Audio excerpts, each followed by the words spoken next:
Why your legs won't stop moving at night and how to stop this within 72 hours. This was me. I had this problem for over a year and I had no idea how to get rid of it. Same time in the middle of the night, every single night. And I was stuck between a rock and a hard place because I was so tired and so exhausted I wanted to sleep. But I couldn't because my legs were so energetic, so achy, so jumpy. I would usually get up, take a walk.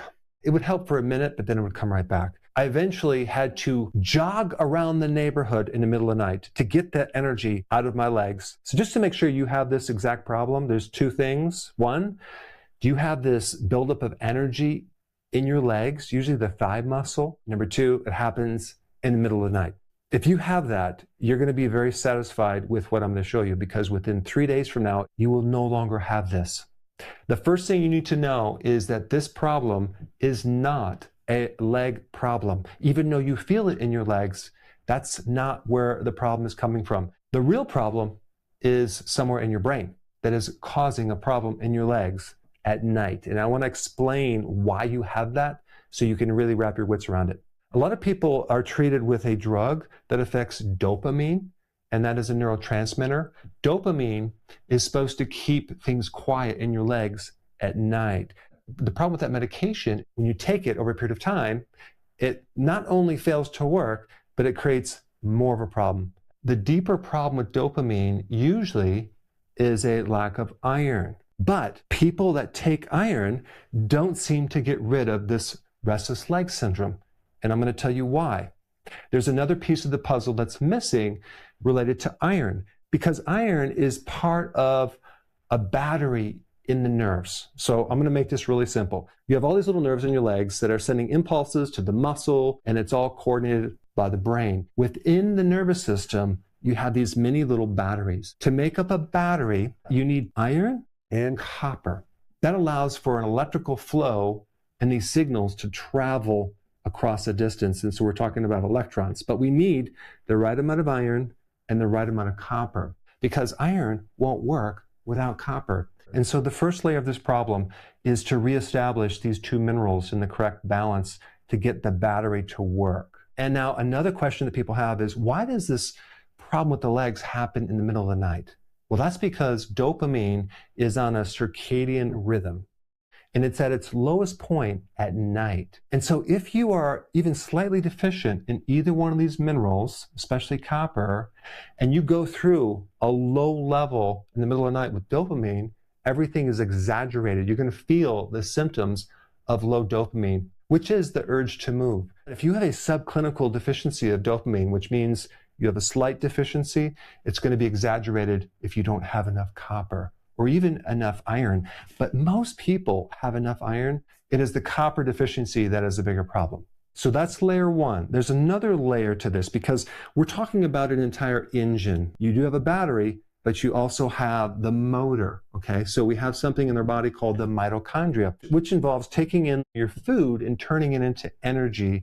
And in the body, that's called ATP. The ATP, or energy that fuels the neurons and allows this battery to work, is dependent on another mineral, which is super important, and that is magnesium.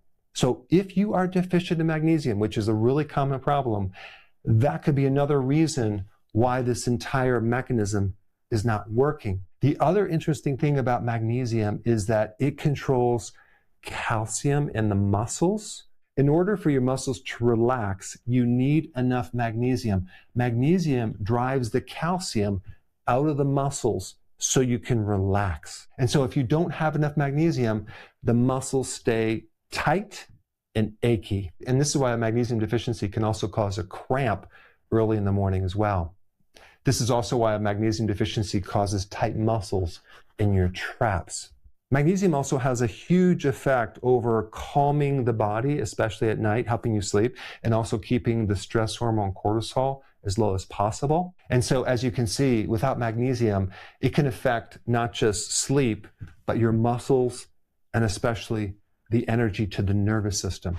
If your environment is off, everything else struggles. It's like a fish tank. Pollute the water and the fish get sick. You could feed them the best food, you can treat every single symptom, but if the water stays toxic, nothing recovers. The body runs on 10 signals like insulin, cortisol, inflammation, sleep quality, gut function. Every one of them affects how you feel.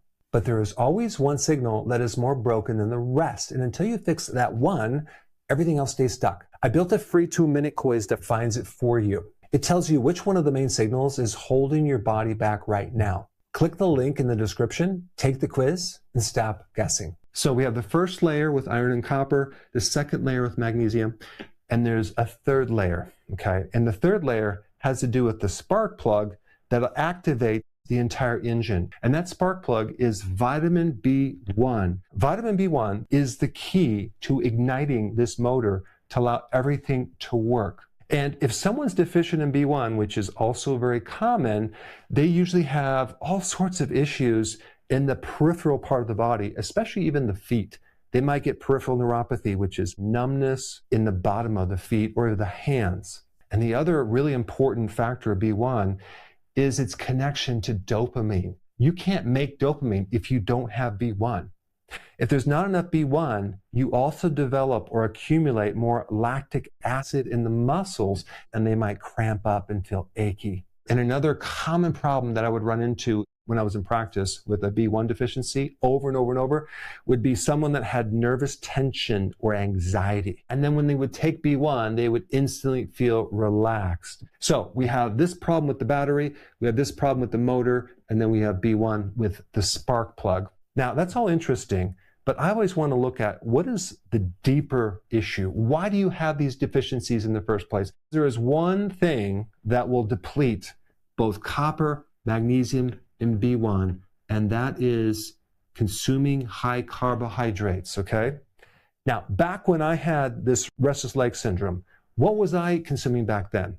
Ben & Jerry's ice cream every night to help myself go to sleep. What happened is then I developed the restless leg syndrome after that.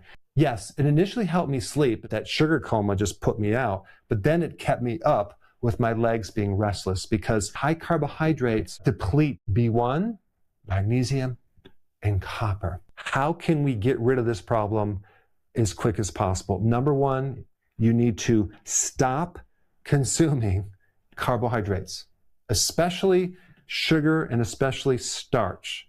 And when I talk about starch, I'm talking about the bread, the pasta, the cereal.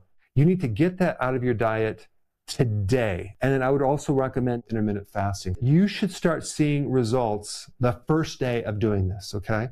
And then the second day, I'm going to recommend adding some magnesium and B1.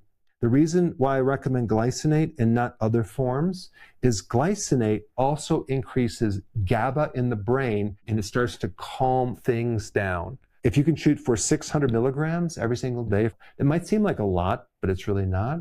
Like every single day for a week, you should start seeing massive results very fast, okay? And I would also find a natural B1 and take 50 milligrams a day. The combination is going to be very, very powerful to get the ball rolling. But day 3, we want to get some copper in your body. One of the best sources of copper is organ meats, liver. If you don't like that, that's fine. You can get it from oysters. If you don't like oysters, dark chocolate.